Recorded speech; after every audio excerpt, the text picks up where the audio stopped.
Christopher Marlowe was an English dramatist, poet, and translator of the Elizabethan era. As the foremost Elizabethan tragedian, well, next to William Shakespeare, he is known for his blank verse and his overreaching protagonist.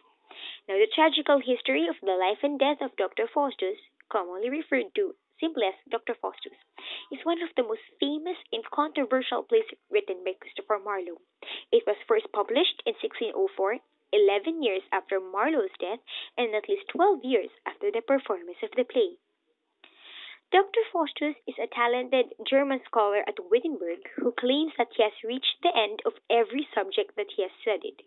He therefore called his servant to bring forth Valdez and Cornelius, two famous magicians. Valdez declares that if Faustus devotes himself to magic, he must vow not to study anything else. Now, with the magician's help, Faustus learns the art of necromancy, summons Mephistopheles, one of Lucifer's devils. Using Mephistopheles as a messenger, he strikes a deal with Lucifer, wherein he is to be granted 24 years of life on earth, during which time that he will have Mephistopheles as his personal servant. In exchange, he will give his soul as payment and spend the rest of his time damned to hell. On the last hour of his life, Faustus talks about repenting for his deeds. Mephistopheles comes to collect his soul, and we are told that he exits back to hell with him.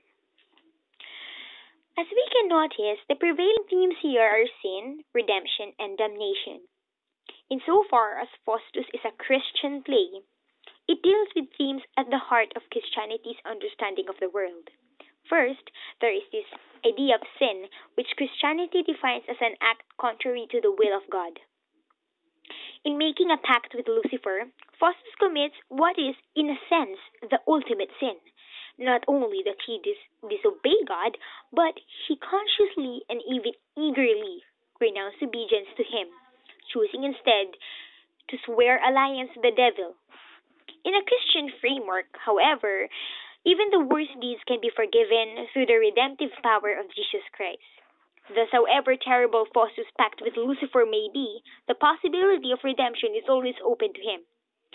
Now, the play offers countless moments in which Faustus considers doing just that, but each time he decides to, he remains loyal to hell rather than seek heaven. In order to maximize the dramatic moment of Faustus' final scene, Marlowe steps out of the Christian view and spends his final moments in a universe where redemption is no longer possible and where sins cannot be forgiven. Thank you for listening.